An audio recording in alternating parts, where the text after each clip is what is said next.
Nous sommes dans les conséquences de l'ancienne relation entre l'opposition qui est actuellement au pouvoir et le pouvoir qui est actuellement dans l'opposition, c'est ça? Je ne sais pas. Les relations étaient assez tendues quand même. Elles étaient tendues, mais moi ce que je crois, fondamentalement, vous savez, ce qui fait la qualité d'un homme politique, c'est les batailles qu'il gagne. Mais ce qui fait la qualité d'un homme d'État, c'est la paix qu'il construit. Et avec ces nouvelles autorités, nous ne sommes pas dans cette perspective, puisque l'offre qu'ils nous font est une offre d'affrontement et de confrontation. Et ce n'est pas bon pour le Sénégal. Nous en avons les moyens. Mais après avoir exercé des responsabilités, après avoir eu un engagement aussi long pour le Sénégal, nous ne participerons jamais à ceux qui voudront mettre le pays en péril, ceux qui menacent la cohésion nationale et ceux qui appellent à l'insurrection. Et quelles Ce sont n'est vos pas notre attentes? culture. Quelles sont vos attentes en tant qu'opposition concernant ce régime? Nos attentes, c'est d'abord qu'on respecte le cadre qui régit les relations entre un pouvoir et une opposition. Il gouverne, c'est la décision des Sénégalais et la volonté de Dieu. Nous l'avons accepté et en son temps, nous avons félicité. Nous nous sommes rendus disponibles dans nos responsabilités respectives pour jouer notre rôle, puisque ce rôle-là, ce n'est pas le pouvoir qui nous le donne. Ce sont les Sénégalais qui nous ont dit, retournez dans l'opposition, faites votre travail d'opposant, c'est être un contre-pouvoir, et construisez une alternative, puisque nous avons l'impression que le Sénégal d'aujourd'hui, avec ses nouvelles autorités, est un Sénégal kidnappé. Et il faut que les élections législatives viennent le délivrer pour le bien de tous. Bien. Alors, le Premier ministre Ousmane Sonko a annoncé récemment que la reddition des comptes va bientôt démarrer. Quelle est votre réaction justement à cette annonce? Une annonce convenable, puisque cela participe de la mise en œuvre du pouvoir. La reddition des comptes est une figure imposée. D'ailleurs, pour le principe de la bonne gouvernance, c'est 2 ou 3 niveaux.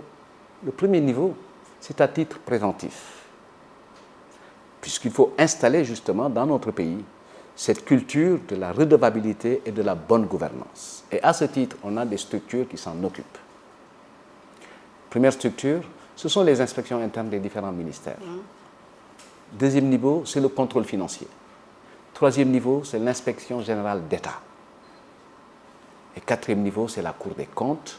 Et là, on entre un peu après dans la séquence judiciaire. Donc vous n'avez aucune crainte par rapport à cette reddition?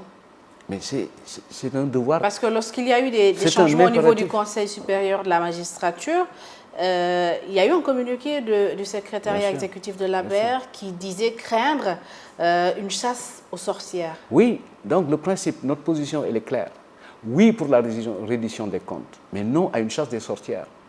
Une chasse aux sorcières, pardon. Mais c'est normal quand vous avez eu la responsabilité de gérer des deniers publics, de rendre compte quand les instances habilitées à s'occuper de ça vous demandent de donner les éléments explicatifs des décisions que vous avez prises ou de l'argent qui a été là. Donc ça, ce n'est pas un problème. Mais ce qui nous a un peu préoccupés, c'est de voir se développer une procédure jusqu'ici inconnue depuis l'indépendance. Préparer un vaste chamboulement dans la magistrature en faisant des enquêtes sur les magistrats, alors que tout le monde sait que les dossiers des magistrats sont suivis par un service au niveau du ministère de la Justice et que les propositions de nomination qui sont faites tiennent compte de beaucoup d'éléments objectifs. Alors on a appréhendé une volonté de mettre une justice aux ordres. Et c'est très mauvais pour le Sénégal. La deuxième chose, comment un Premier ministre peut-il dire X, Y ou Z n'ont pas le droit de sortir du pays? Ça, je crois que c'est une prérogative du juge. Mais malheureusement, il a annoncé que certains dignitaires de l'ancien régime ont été interdits de sortir du territoire. Avez-vous été informé par certains de vos responsables? Non, pas du tout. Qu'ils ont... Pas du tout. Il n'y a aucun cadre pour le moment de l'APR ou de Benno Moi, la qui est seule chose que interdit? j'ai entendue, c'est un de nos camarades, l'ancien ministre des Sports, en l'occurrence M. Ladjob, qui n'a pas pu quitter l'aéroport et prendre son avion. Sinon, moi, je n'ai aucune information sur ça. Je pense que ce n'est pas ça. Ce qui importe, c'est de publier les rapports. C'est important. Ce dont on parle, ce ne doit pas être des invectives ou des menaces. Il faut publier les rapports. Et on verra si les rapports de l'IGE concluent à des ouvertures d'informations judiciaires ou pas. Puisque le dossier fondamental de la reddition des comptes, ce sont les rapports des inspections. Oui. Il faut les sortir. Et ça, c'est une vraie promesse de campagne. Donc vous attendez avec impatience que ces rapports soient publiés? Non, mais c'est le fonctionnement normal d'une république. Bien.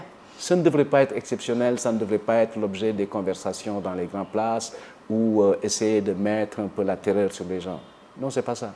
C'est une procédure ordinaire, normale dans une république. Et si demain, des anciens ministres ou directeurs généraux sont épinglés par ces rapports et qu'ils sont mis aux arrêts, est-ce que vous n'allez pas crier chasse aux sorcières?